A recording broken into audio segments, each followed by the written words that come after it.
Saya akan mulai. Saya akan memberikan satu kesimpulan.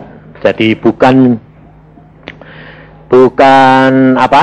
sepotong-sepotong, tapi satu kesimpulan selama saya sejak berumur 12 tahun saya ditemui oleh Tuhan Yesus untuk dipanggil menjadi hambanya sampai sekarang umur saya sudah 66 nanti minggu depan.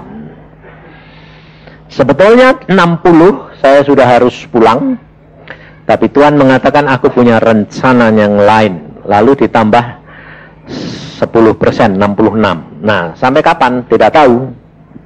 Tidak tahu kalau ditambah lagi, syukur-syukur, kalau tidak ya syukur. Nah, hari ini Denny berkata, "Pak, kamu mesti ngomong perkara pengalamanmu bersama dengan Tuhan." Oke, saya bilang. Lalu saya berdoa, Tuhan bilang, itu perlu.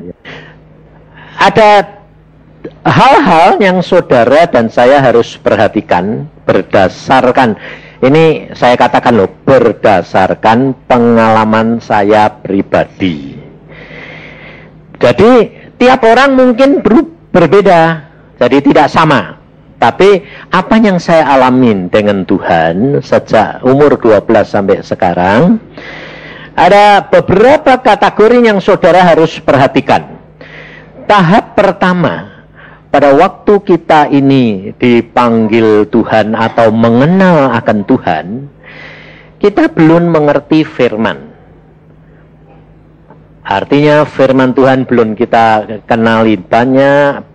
Kemudian doa kita, pengenalan kita kepada Roh Kudus tidak banyak. Nah, sampai batas tertentu pengenalan kita itu adalah semua berpusat kepada kehendak kita.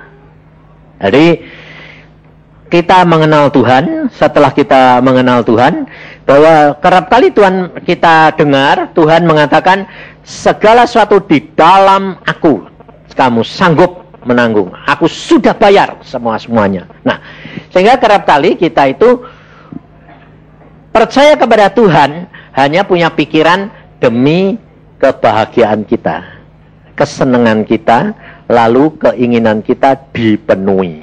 Nah, jadi perhatikan, pertama, Tuhan itu memang luar biasa. Seolah-olah kalau kita itu baru bertobat, itu kehendak kita dituruti semua, saudara. Dituruti.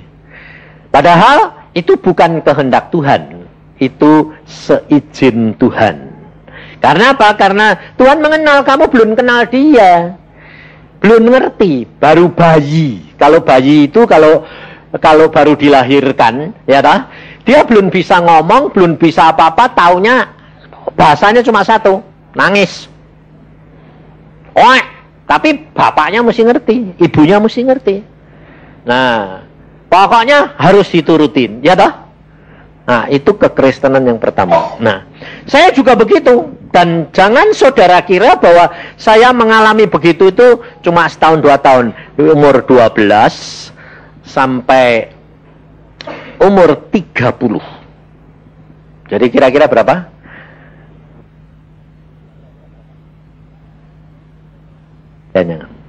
Padahal Tuhan sudah ngomong, bicara, tiap kali saya bicara. Jadi bukan sekedar cuma ngerti, bicara. Kalau saya mau mengatakan begini, Tuhan bilang, aku tidak suka. Tuhan bilang, ya yang enggak suka kan engkau, aku suka.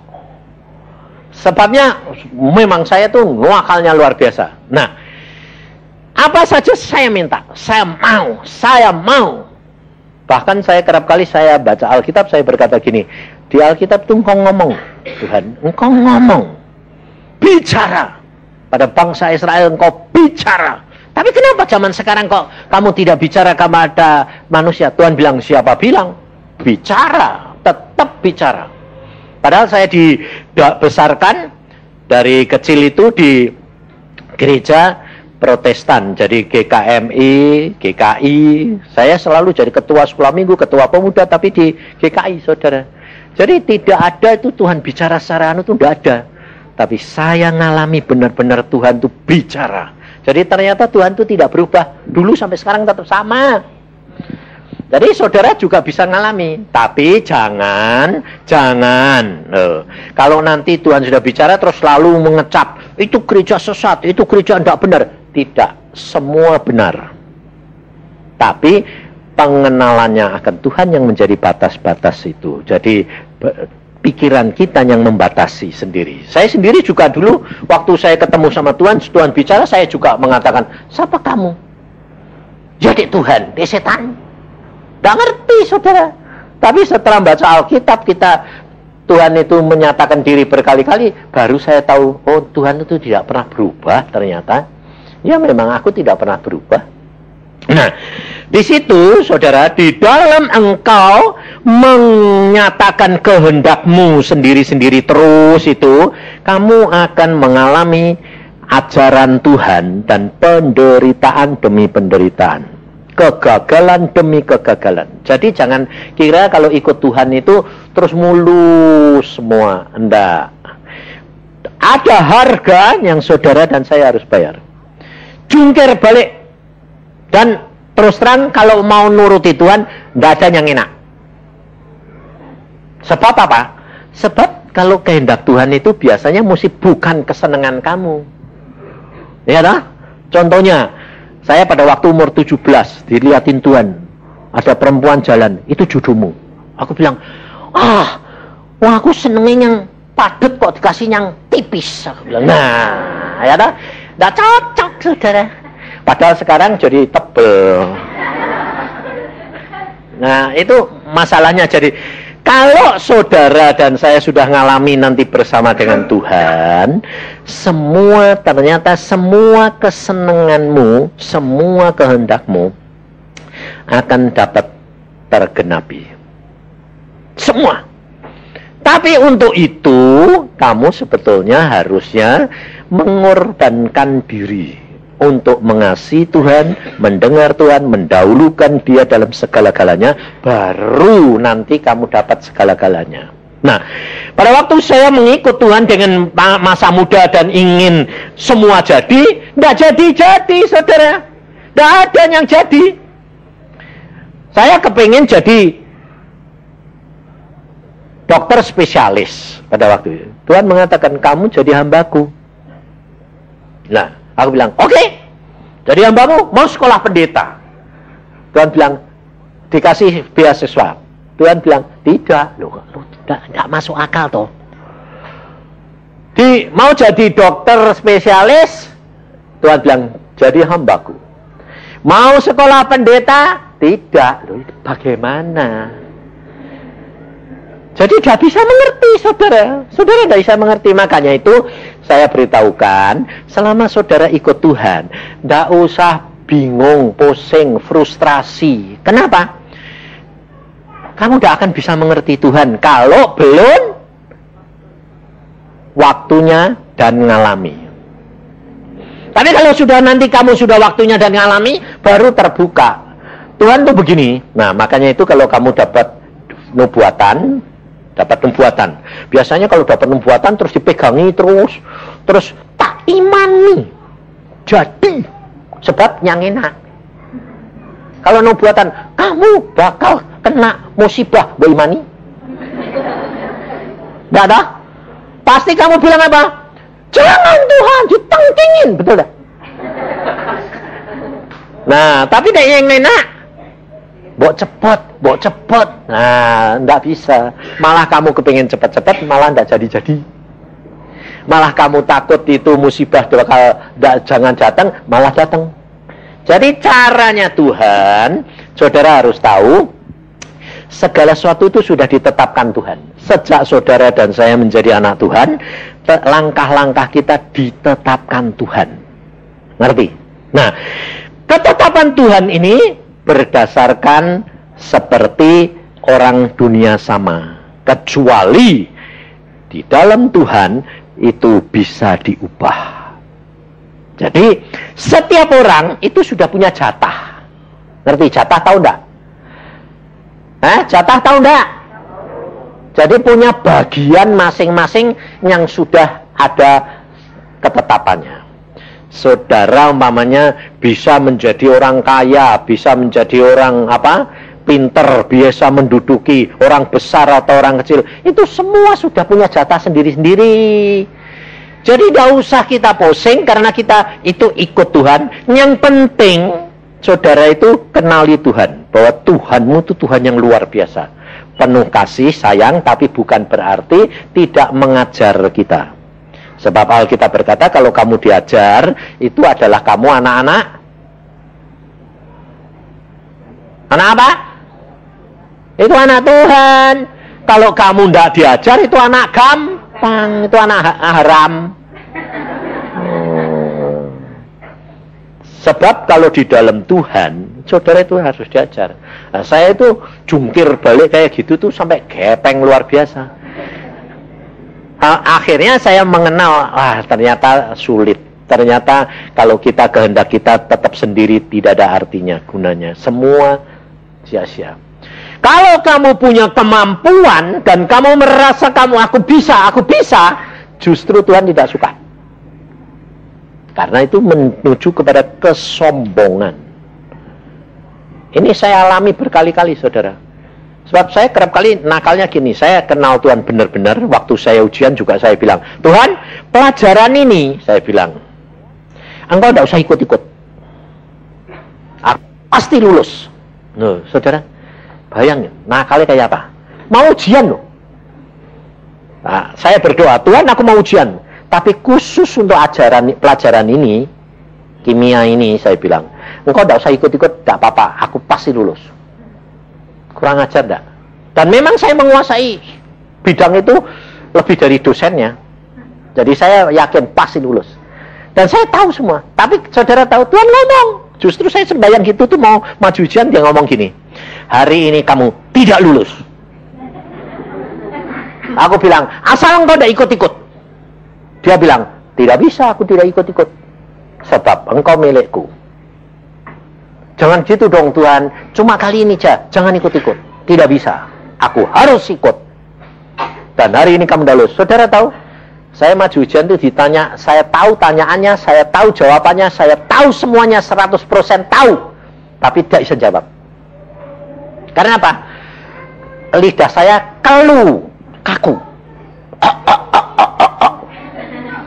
Tulis, kaku.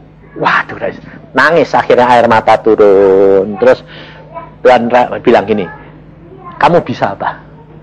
Oh, kamu turut-turut kok. Makanya jangan sombong.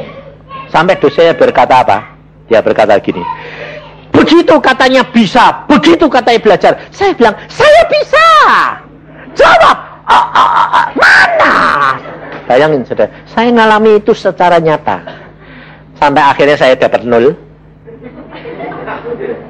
Dan teman saya keluar, 10 pertanyaan saya tahu semua, jawabannya tahu semua. 2 teman bilang, jawab pertanyaan apa? Ini, buat kamu gampang ya. Loh, kamu bisa gitu kok. Nggak bisa jawab.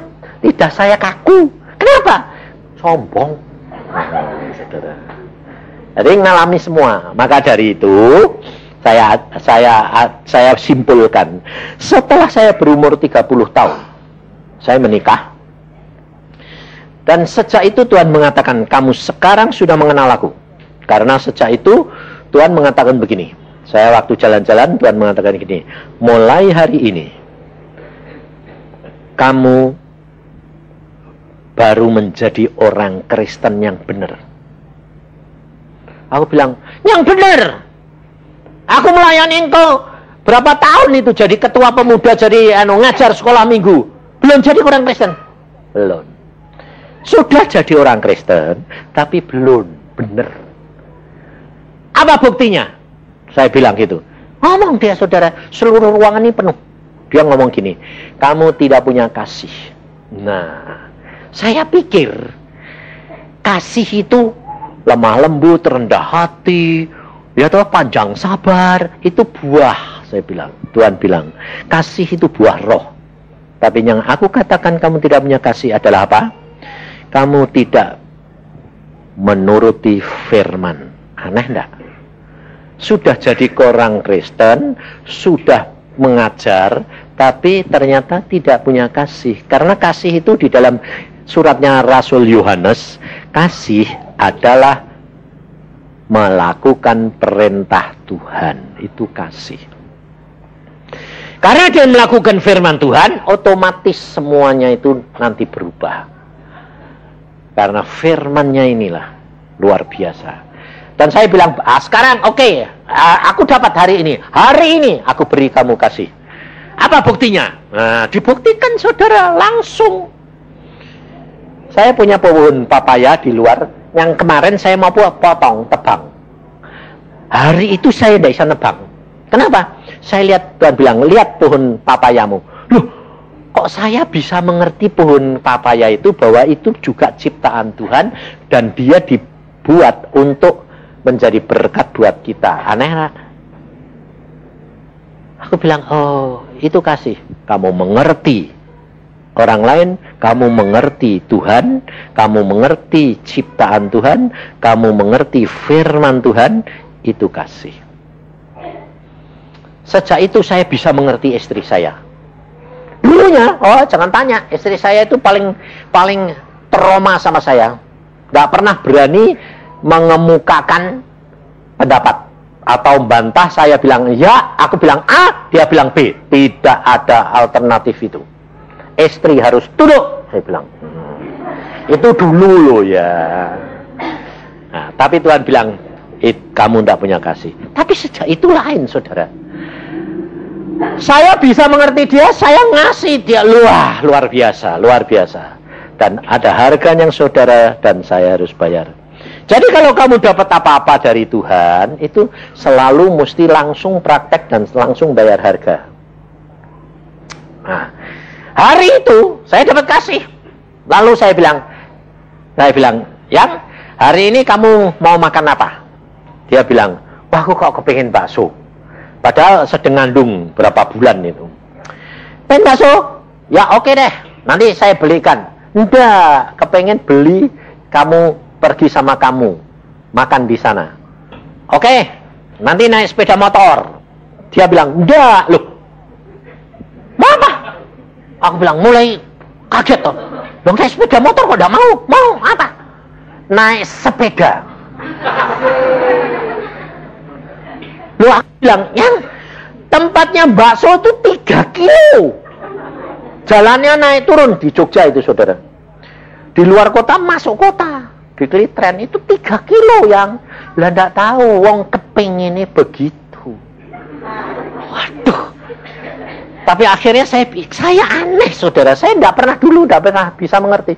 Hari itu bisa bilang, oke. Saya genjot sepeda gonceng dia. Sampai sana makan bakso, pulang lagi genjot lagi, ya habis lagi toh ya. Lapar lagi toh ya. Tapi saya bisa sukacita. Saya bilang, oh ini Tuhan namanya kasih. Ya. Mengerti orang lain dan melakukan firman. Kasihi sesamamu manusia. Berbuat baik yang dia suka, bukan yang kamu suka. Oh ya. Nah, maka dari itu saudara, sejak itu saya mulai dapat karunia kasih itu dari umur 30 sampai umur 45. 15 tahun. Nah, dalam masa 15 tahun ini saya setengah-setengah. Kalau 30 ke bawah tadi kehendakku, yang 30 sampai 45 ini taunya bagaimana? Begini. Aku mau Tuhan, tapi kalau boleh. Pinter dah. Ayo, kerap kali kamu gitu dah. Minta, habis itu terakhir niru Tuhan Yesus. Kalau boleh. Tapi kalau tidak boleh, kehendakmu jadi. Itu cuma di mulut. Karena baru separuh. Tapi selalu kehendak kita minta Tuhan berkati. Minta Tuhan ACC. Minta Tuhan ACC. Jadi itu masih separuh-separuh. Nah, di dalam separuh-separuh itu sudah lumayan, saudara. Sudah baik, kenapa?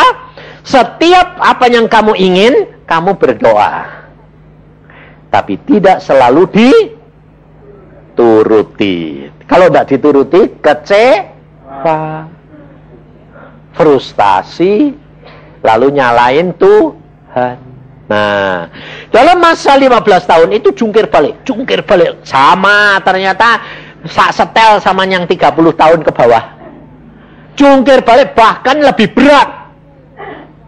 Lebih berat. Karena apa? Lebih beratnya, Tuhan mengatakan, kamu harus nurut aku. Tapi itu aku bilang, mau, tapi Tuhan daging ini. Ya dah? Ayo. Dan saudara dan saya itu punya kelemahan. Ngerti tak? Kelemahanmu itu jangan kira kalau kamu sudah di dalam Yesus, dibaptis, disucikan, terus kelemahanmu itu hilang. Kok enak?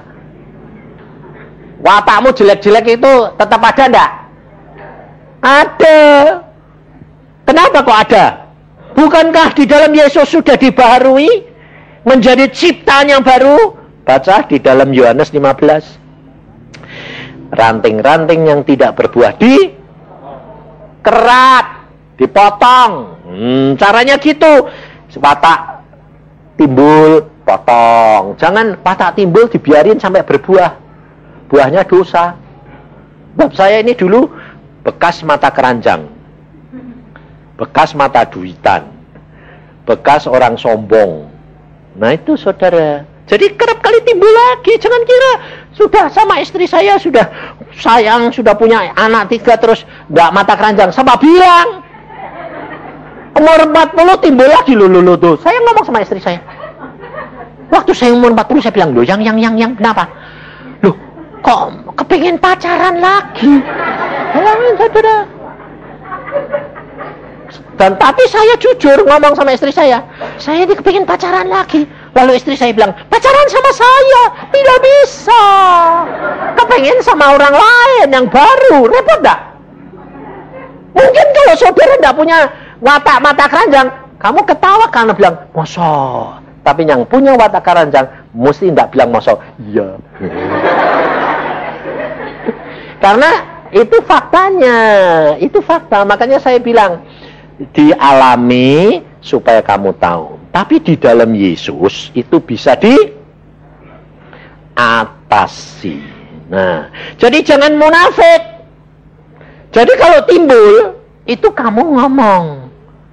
Baik sama istri atau sama hamba Tuhan, minta pertolongan untuk dibantu doa. Kalau kamu sendiri mampu, boleh. Kalau tidak mampu, doa dong. Minta bantuan saudaramu. Saya ngomong sama istri saya.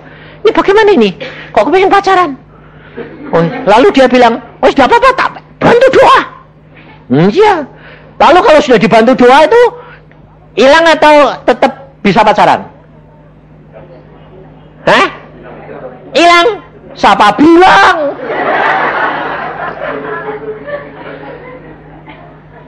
Tetap bisa melangkah tapi tidak kebablasan. Loh, ada remnya. Karena Tuhan berkata, jalan keluar aku berikan. Jadi tetap. Jadi saya tetap pacaran tetap. Sampai saya bilang, lalu saya ngomong, loh ya kok tetap? Nggak apa-apa, aku doain loh. Tapi semua pada waktunya plus hilang. Ngerti saudara? Jangan siapa yang sudah mau. Kalau kamu masih pakai kekuatanmu, dibiarkan Tuhan. Nah, maka dari itu kalau pada waktu umur 30 sampai 45 itu masih goyang-goyang terus. Setelah umur 45 Tuhan berkata, sekarang lepaskan kedudukanmu jadi dokter, jadi direktur, lepaskan, tinggalkan jadi hambaku. Aku bilang, Tuhan, aku dulu minta jaminan. Kalau tidak mau jamin, tidak bisa. Lalu Tuhan bilang, sudah selesai sekarang. Pendidikanmu sudah selesai. Nah, ternyata apa saudara? Umur 45, saya bisa menyerahkan total. Sudah Tuhan, segala sesuatu kehendak-Mu yang jadi. Tuhan, aku kepengen ini, tapi tidak mau. Maumu bagaimana? Setelah menyerahkan semuanya jadi kehendak Tuhan, segala sesuatu tanya Roh Kudus, saudara, watak kelemahan itu tetap timbul enggak? Hah? Tetap. Jangan bilang hilang. Sampai sekarang. Kadang-kadang bisa timbul enggak? Bisa. Musa jauh umurnya 100 lebih, kawin lagi yuk. Hati-hati, sungguhan Alkitabiah semua. Saya sampai kadang-kadang sama, kok timbul, tapi timbulnya itu cuma sekedar seperti apa? Muncul sedikit, potong, hilang. Jadi tidak sampai pacaran, tidak sampai melangkah bablas, bukan kebablasan, melangkah janda kok. Belum apa gitu, potong. Kok hilang? Hilang. Ngerti saudara? Itu hanya bisa kalau Roh Kudus menguasai hidup kamu. Yang dinamakan oleh Rasul Paulus hidup di dalam roh. Segala sesuatu tanya, loh ini kok gini bagaimana? Jadi jujur, kalau itu timbul, sembahyang menghadap Tuhan, jujur, jangan tutup-tutupi. Tidak usah ngomong, Tuhan sudah tahu, ngapain. Jujur aja, belak-belakan. Lalu kamu bilang, Tuhan ini kalau jatuh repot loh Tuhan. Ini kok timbul lagi, bagaimana sih Tuhan? Nah, lalu Tuhan caranya bagaimana? Luar biasa Tuhan. Tuhan mengatasi mata keranjang saya itu bisa apa? Saya ya, sama kalau lihat istri saya itu kok loh tambah gendut kok ya tambah sayang sampai. Kok bisa gitu tuh bagaimana ya? Kok enggak kepengin yang kurus-kurus kok dah. Sebab Tuhan bilang, kamu lihat dia dulu tipis, tebel sampai tebel. Kamu sudah punya semuanya, jadi sayangnya luar biasa. Sampai saya sama dia sekarang itu heran. Kalau lihat orang lain tuh kok sama semua ya, kok enggak ada yang narik. Kalau lihat dia kok wah tetap bisa. Masih gereng-gerengan loh. Itu ini saya bilang itu hidup dengan Tuhan itu luar biasa, saudara. Sungguh-sungguh ternyata Tuhan itu bisa mengubah kutuk menjadi berkat. Ngerti tidak? Di dalam dia semua teratasi. Jadi tidak usah takut. Tapi satu, kamu harus menyadari otoritas Tuhan. Tuhan mau menjadikan apa? Tuhan mau membuat engkau bagaimana? Ucapkan syukur. Jangan sekali-kali kamu menyalahkan Tuhan. Karena dengan menyalahkan Tuhan, kamu pasti kena hukuman. Otoritas Tuhan. Kalau saudara ditetapkan sudah menjadi orang yang cukup, lumayan daripada orang yang berkelimpahan tapi tidak bisa nikmati. Orang yang berkelimpahan sakit jantung, stroke, waduh, nggak bisa mati percuma.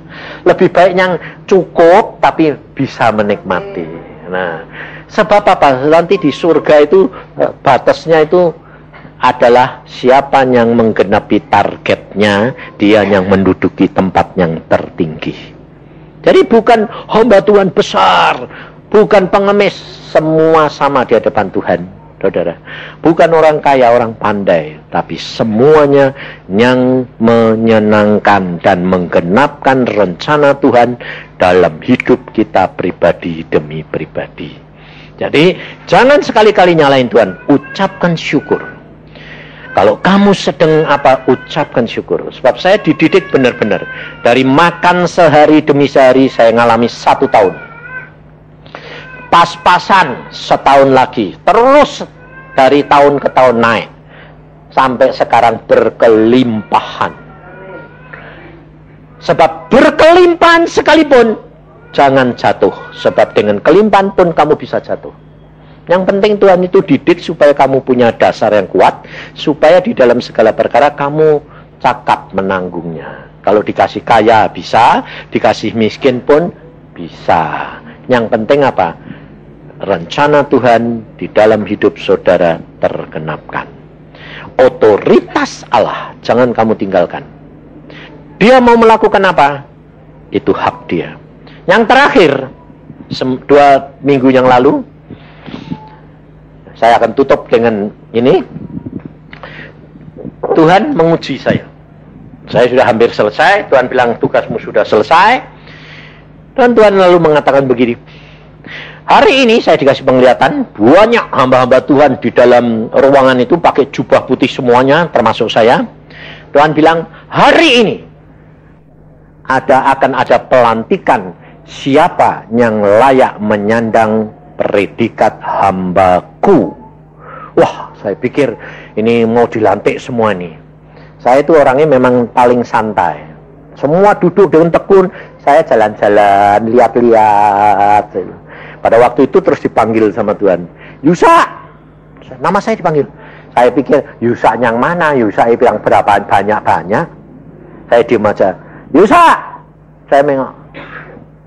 Ya, kamu! Oh, saya, ya sudah, saya diundang.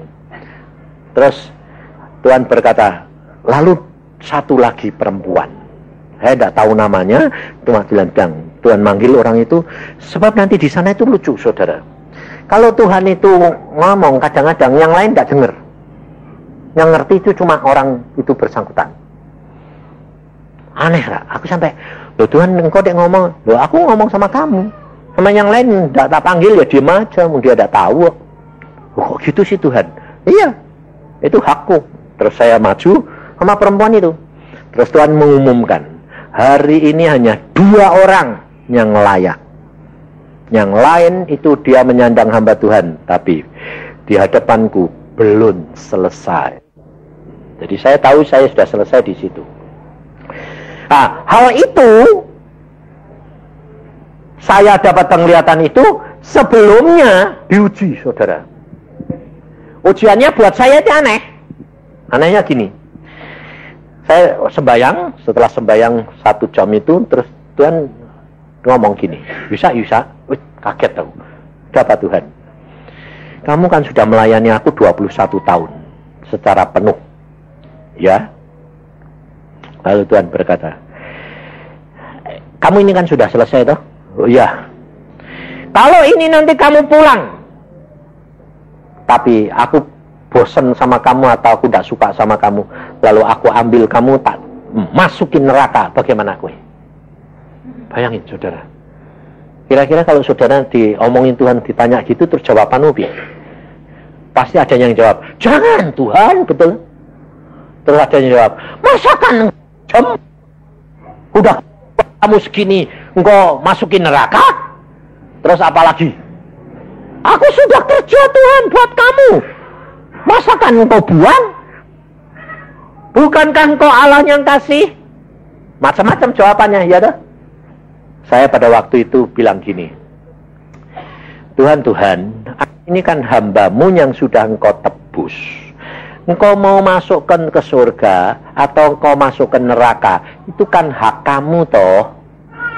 Bukan hak aku Tuhan, itu hakmu.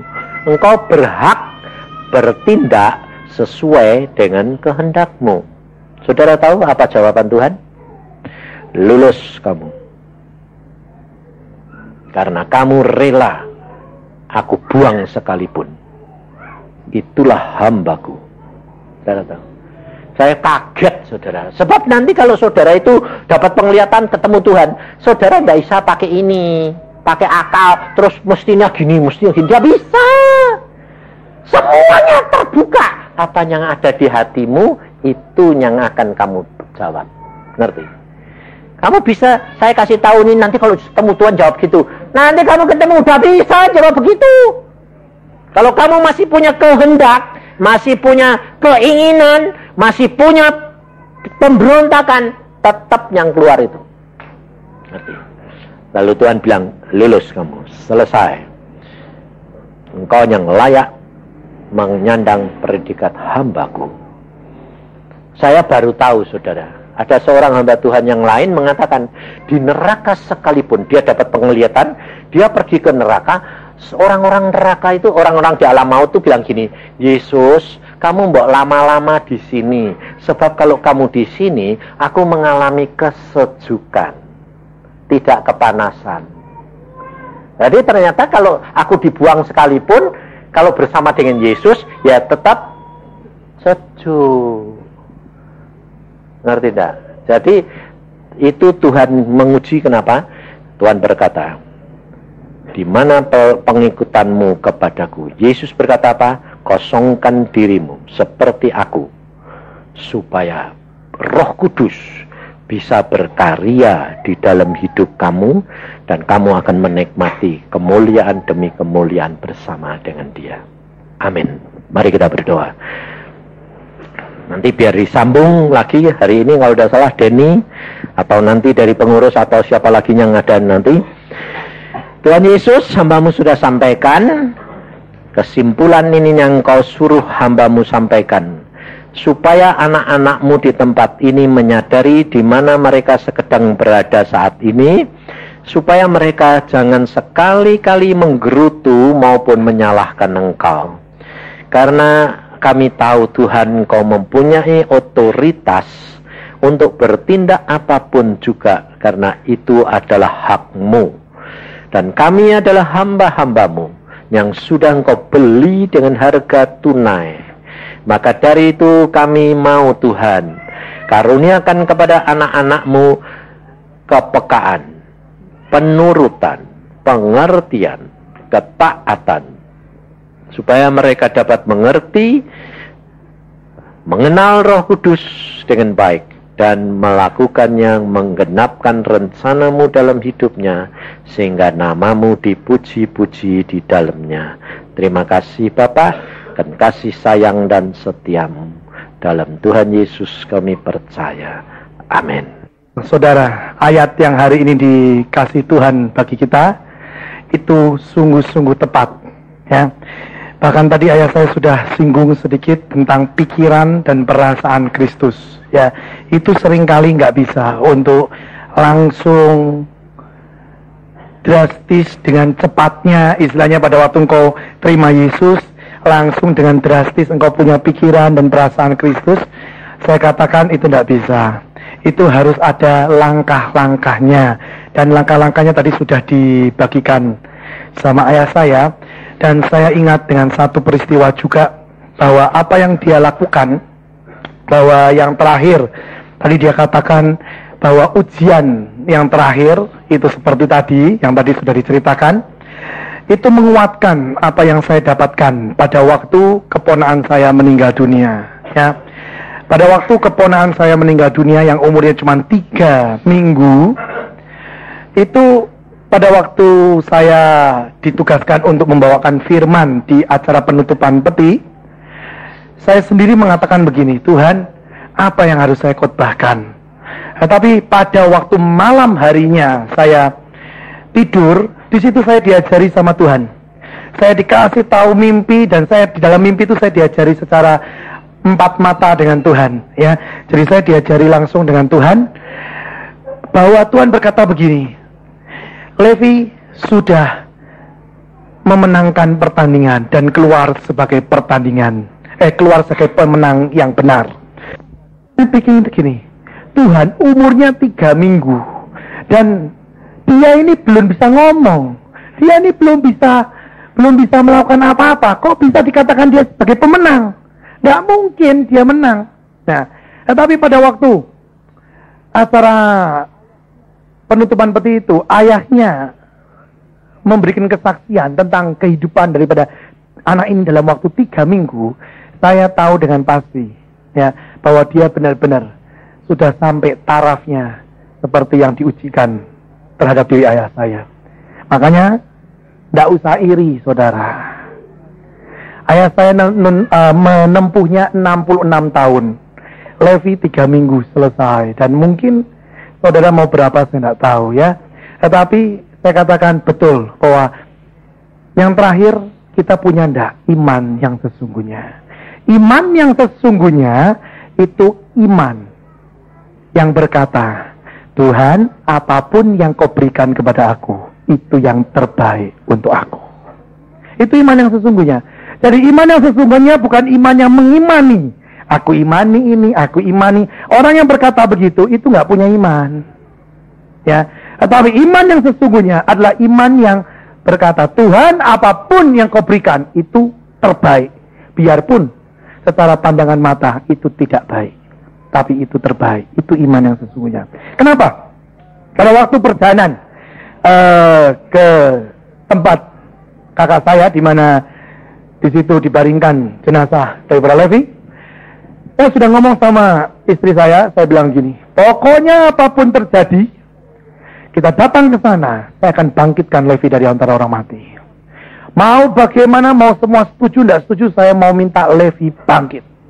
Karena saya dapat sesuatu firman secara khusus bahwa anak itu bangkit. Tidak istilahnya tidak mati, bangkit, harus mati, harus bangkit. Jadi saya udah ngomong begitu. Jadi pada waktu itu kami sudah ya jalan begitu istilahnya ya. Saya cuma mengumpulkan yang namanya kepercayaan saya, dan saya tetap berkata, tak bangkitin Tuhan dari antara orang mati. Dan tepat sudah pada waktu di tengah jalan kami berhenti, kami mau ngisi bensin. Setelah itu saya jalan lagi. Pada waktu kami jalan lagi, semua diam karena ya namanya juga lagi keadaan sedang ya begitu ya, nggak karuan lah istilahnya ya, sedang sedih dan segala sesuatu. Pokoknya semua lagi diam. Pada waktu diam itu saya langsung dapat satu penglihatan yang benar-benar secara hidup saya, dalam hidup saya belum pernah melihat penglihatan sejelas itu. Jadi saya sambil nyetir mobil, mata saya masih melotot ke depan, dan pandangan mata saya tetap ke mobil yang di depan, istilahnya begitu. Tetapi pada waktu itu saya melihat dengan jelas bahwa Levi itu ada di pangkuan daripada Tuhan Yesus. Ya. Pada waktu itu saya lihat dengan jelas Yesus seperti apa, duduknya seperti apa, dan di pangkuannya Tuhan Yesus itu ada Levi. Dan Levi mukanya, bentuknya beda. Beda dengan pada waktu saya dengan suami milik dia di rumah sakit. Jadi pada waktu saya lihat begitu, saya ngomong ini Levi, tapi Levi kok bentuk mukanya beda, tidak sama dengan pada waktu saya lihat itu. Tapi saya tahu itu Levi. Makanya benar saudara, nanti di surga saudara akan tahu. Saudara bisa tahu ini siapa, tidak usah memperkenalkan nama, langsung saudara tahu. Ya, pada waktu itu saya tahu itu Levi. Dan pada waktu itu Levi ngomong sama saya. Dia ngomong gini, Om, saya di sini senang. Saya di sini sukacita. Saya di sini tidak sakit lagi, Om. Semua sakit penyakit hilang. Di sini saya senang. Tapi kata-kata ini saudara, yang saya tahu dengan jelas, dia sudah punya iman setinggi ayah saya. Dia ngomong gini, tapi Om, kalau Om tetap mau bangkitkan saya dari antara orang mati, saya mau untuk pulang ke dunia lagi. Terserah Tuhan. Nah, kata-kata itu saudara, itu bukan kata-kata sembarangan saudara. Ya, saya mau bagikan sedikit. Nggak tahu kemarin pada waktu kakak saya kesaksian, saudara sudah dengar atau belum? Anak itu dari lahir, bahkan di kandungan pun anak itu sudah menderita. Lahir itu bukan sesuatu yang tidak penuh dengan penderitaan. Lahir, dari mulai dia lahir sampai dia meninggal, itu penderitaan. Dia sangat menderita. Ya, bahkan yang saya senang sekali gini, dia menderitanya seperti itu, tapi bisa ngomong, aku tidak apa-apa kalau aku balik lagi ke dunia. Itu yang luar biasa. Kita mungkin belum tentu bisa seperti itu, saudara. Bahwa bisa gini, wes aku menderita, sekarang aku ke surga, terus bisa ngomong gini lagi, wes Tuhan, aku tak ke dunia lagi, mau menderita lagi. Itu susah. Bahkan saya berkata gini, Tuhan, saya sebagai omnya saja tidak bisa untuk berkata seperti itu. Kalau belum waktunya, istilahnya sampai punya iman seperti itu. Memang saya pun sedang dididik untuk punya iman seperti itu, saudara. Tetapi saya jelas, makanya saya mau saksikan di tempat ini, bukan karena apa-apa, tapi saya saksikan kehidupan kebenaran saya, bahwa benar apa yang dikatakan ayah saya. Yang terakhir itu dituntut dari kita, itu yang namanya iman yang benar. Itu ujian terakhir. Abraham mempersembahkan Ishak. Dia tidak pernah pikir bahwa Ishak akan kembali. Tapi dia punya satu pemikiran, apapun yang terjadi, Tuhan tetap baik. Sampai dia akhirnya potong itu anak. Tapi sebelum dia mau potong anak itu, Tuhan berkata, stop, engkau benar-benar bapak orang beriman. Istilahnya ngomong begitu. Itu saudara. Makanya saudara sudah tahu akan hal ini. Tidak suatu kebetulan saudara ada di tempat ini. Saudara mengerti langkah-langkah kekristenan yang benar. Ya, saudara nanti suatu ketika, saya percaya, saudara pasti akan diuji dengan seperti ini. Dan jangan saudara berpikir bahwa oh nanti tenang aja, kalau aku diuji ini aku pasti bisa. Nol, saudara. Kalau tidak mulai dari sekarang, saudara belajar taat dan setia.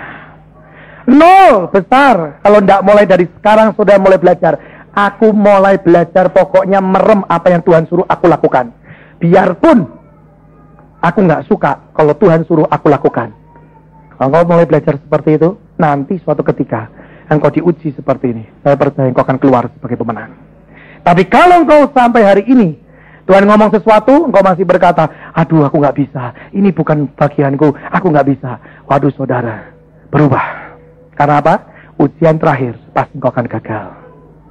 Saya mau katakan hal ini. Pada waktu Tuhan Yesus di dunia ini, Dia berkata, aku anak raja, aku punya semua. Tapi firman dalam Filipi tadi dikatakan, Dia mengosongkan dirinya, Dia mengambil rupa sebagai seorang hamba. Memang tidak dikatakan, coba dibuka Filipi 2. Lihat, baca Filipi 2.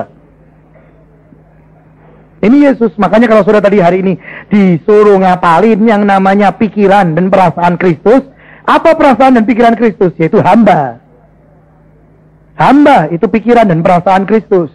Makanya kalau saya dapatkan seperti itu, saya tidak pernah iri. Karena apa? Memang dia itu punya yang namanya jubah budak. Itu dia punya. Ya, jubah seorang budak itu dia memang punya. Dan itulah tujuan akhir daripada kekristenan sebenarnya. Filipi 2 ayat yang kelima. Hendaklah kamu dalam hidupmu bersama menaruh pikiran dan perasaan yang terdapat juga dalam Kristus Yesus yang tadi kita hafalin, yang walaupun dalam rupa Allah tidak menganggap kesetaraan dengan Allah itu sebagai milik yang harus dipertahankan, melainkan apa? Telah mengosongkan dirinya sendiri dan mengambil rupa seorang hamba dan menjadi sama dengan manusia. Ini kuncinya. Ini kuncinya. Menjadi seorang hamba. Ini loh saudara, memang sulit. Tapi ya saya katakan bagaimana sulit? Sulit ya ini. Kalau saudara berani menyanyi begini, ada lagu-lagu yang saat ini keluar dan sudah menjurus pada yang seperti ini. Ya lagu ini seperti, berikanku hati seperti hatimu. Loh, gampang nyanyinya. Bisa enggak punya hati seperti Kristus, hamba? Dia punya semua, tapi dia tidak pernah minta fasilitas. Dengar baik-baik. Dia punya semua, tapi justru dia tinggalkan fasilitas itu. Dia hancurkan dirinya dan dia kosongkan dirinya. Dia berkata, aku melayani bukan untuk dilayani.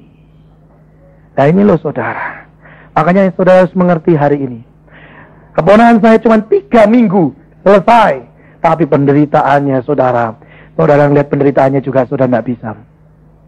Saya dengan adik saya ke sana, kami mau nangis ya malu gitu loh saudara, dalam arti karena sudah gede-gede gitu loh. Tapi kami lihat penderitaannya kami tidak kuat. Jadi sama-sama sebenarnya pulang dari rumah sakit itu kami diam, tapi ya sebenarnya hati ini mau nangis semua. Karena apa? Penderitaannya terlalu berat. Dan kami pada waktu itu kami bilang, kok bisa seperti ini ya? Ini anak seorang hamba Tuhan, anak seorang yang berkenan hidupnya dari Tuhan. Kenapa kok sampai seperti itu? Tapi kita tidak ngerti semua. Tapi hari ini saya tahu. Karena anak itu harus dikorbankan. Segala sesuatu kalau menuju pada yang kemuliaan, yang lebih luar biasa. Dengar, ada harus yang harus dikorbankan. Itu benar. Dan kalau ada sesuatu tingkatan yang tinggi untuk diraih, pasti Tuhan pun meminta biasanya korban dalam bentuk darah. Dan kalau sudah lihat, memang tidak pernah dikatakan, tapi ayah saya bilang secara pribadi dengan saya, sebelum Levi meninggal, Levi itu sudah dioperasi. Ya, mungkin kakak saya sudah katakan. Pada waktu dioperasi, kalau sudah lihat jenazahnya, itu bagus, saudara. Itu mukanya itu persis dengan apa yang saya lihat dalam penglihatan. Jadi mukanya itu tidak sama dengan yang saya lihat dengan Semi pada waktu di rumah sakit. Di rumah itu sama persis.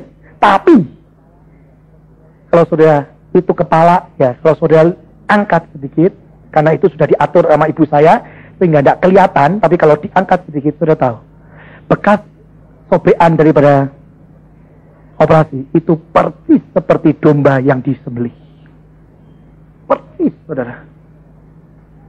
Persis, saya katakan. Dan darah itu tetap menetes di tempat itu. Ya. Dan sudah tahu, kemarin kakak saya ketemu lagi dengan Levi, karena dia lagi, tidak tahu, saya lupa itu mimpi atau apa ya.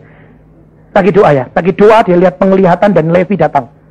Dan sudah tahu, yang lebih luar biasa.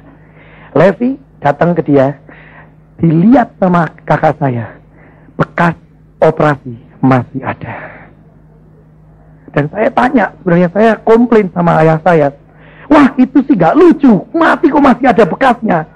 Terus ayah saya nerangkan, kenapa sudah tahu? Itu kebanggaan daripada seorang yang keluar sebagai pemenang.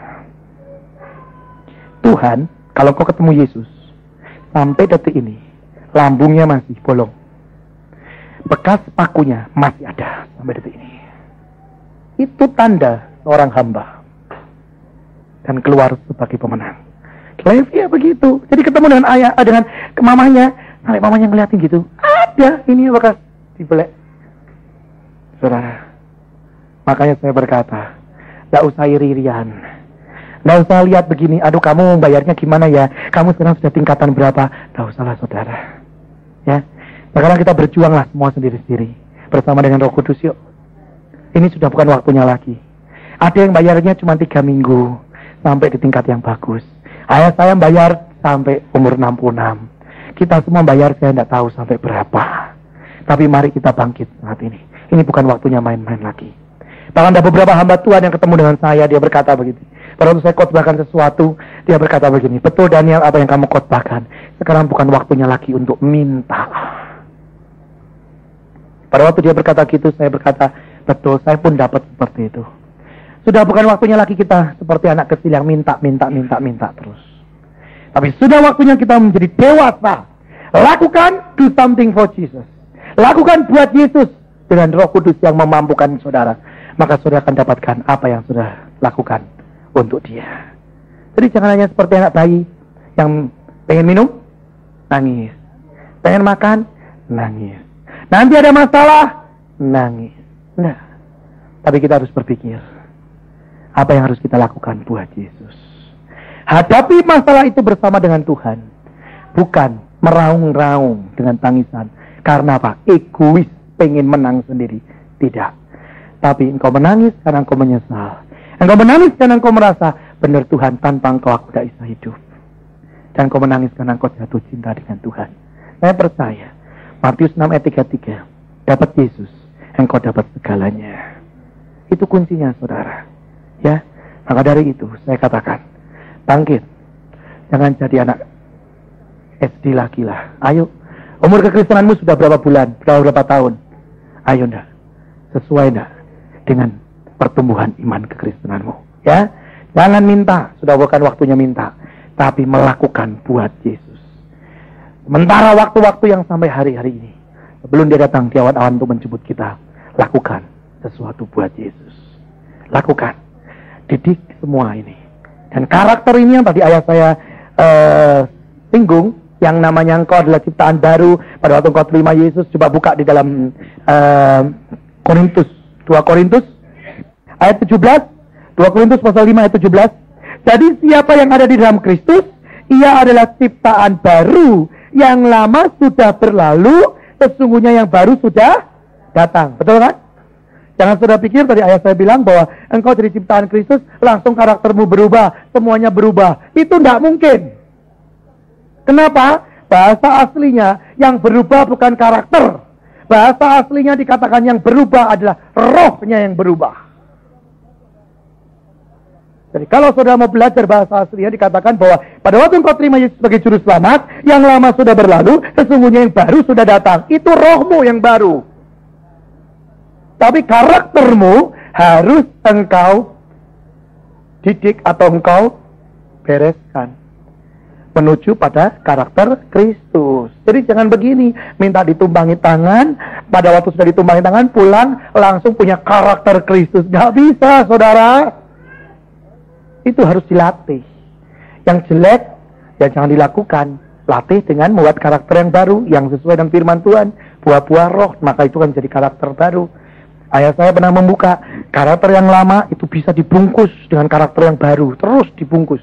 Tapi buktinya, kalau kita jauh dari Tuhan, kita rada tidak banyak berdoa, tidak banyak firman, apa yang terjadi? Karakter yang lama apa? Muncul. Berarti nggak hilang. Nanti kalau terus baca kitab lagi, banyak berdoa, yang karakter baru lagi yang keluar. Itu namanya karaktermu nggak pernah hilang. Karakternya masih ada. Cuman bisa dilapisi terus, dibungkus terus dengan karakter Kristus. Bagaimana caranya? baca firman sebanyak-banyaknya. Yang kedua, banyak berdoa. Tapi berdoa itu bukan diem. Nah ini banyak orang tuh kalau berdoa diem. Bukan. Berdoa itu komunikasi dengan Yesus. Kita ngomong, Yesus ngomong, dengerin kalau Yesus ngomong. Nanti ngomong lagi, dia ngomong lagi. Itu namanya doa. Ya, jadi jangan doa yang satu arah. Ada doa-doa yang saat ini cuman ngomong terus. Nanti sebelum Yesus ngomong sudah amin. Itu laporan doa, bukan doa. Doa yang benar adalah engkau bicara, diam, Tuhan bicara. Mungkin Tuhan nggak mau bicara, Tuhan diam, tapi dia memberikan damai sejahtera. Cukup. Tapi cobalah belajar untuk berkomunikasi dengan Tuhanmu. Itu doa yang benar, saudara. Ya, makanya saat ini, ayo jadi pelaku firman. Hari ini ada surprise, saudara. Ya, memang hari ini tuh hari yang aneh. Karena saya doain, karena memang bagian saya untuk mengatur hamba-hamba Tuhan. Saya doa, tanggal 3 ini ada apa? Saya bilang begitu ya. Tanggal 3 ini siapa yang harus khotbah? Tuhan nggak ngomong. Tuhan ngomong pokoknya nanti aku ngomong dekat-dekat. Nggak taunya Tuhan ngomong, kamu kasih tahu ayahmu bahwa dia yang harus ngomong tentang pengalaman hidup. Sudah tahu kalau saya ngomong dengan dia, itu harus timingnya tepat. Saudara mungkin tidak mengerti. Biarpun saya anak, dia ayah, tapi saya mengerti timing yang tepat itu. Makanya saya ajarkan kepada saudara-saudara juga bahwa apa? Dengan Bapak di surga itu jangan sembarangan. Itu tetap bagaimanapun biar dia lihat hati, tapi ada tata keramanya, ada timing yang tepat, ada waktu yang tepat. Saya kalau ngomong dengan ayah saya tidak tepat, jangan anggap bahwa dia berkata iya. Enggak, saudara. Saya ngomong, mungkin dia akan berkata enggak, salah. Ya udah, kalau sekali udah begitu ya sudah, saudara. Tapi puji Tuhan, kali ini saya ngomong gini, Tuhan kapan ngomong? Tuhan berkata sekarang. Saya ngomong sama dia, dan akhirnya Tuhan ngomong juga. Makanya ada waktunya semua itu. Jangan asal sikat tembak terus, jangan. Semua itu ada waktunya. Kalau tepat, Tuhan akan beracara. Amin. Tapi kalau tidak tepat, rugi. Momentumnya hilang. Atau kesempatannya hilang. Berkatnya juga hilang. Betul tidak? Makanya belajar waktu Tuhan.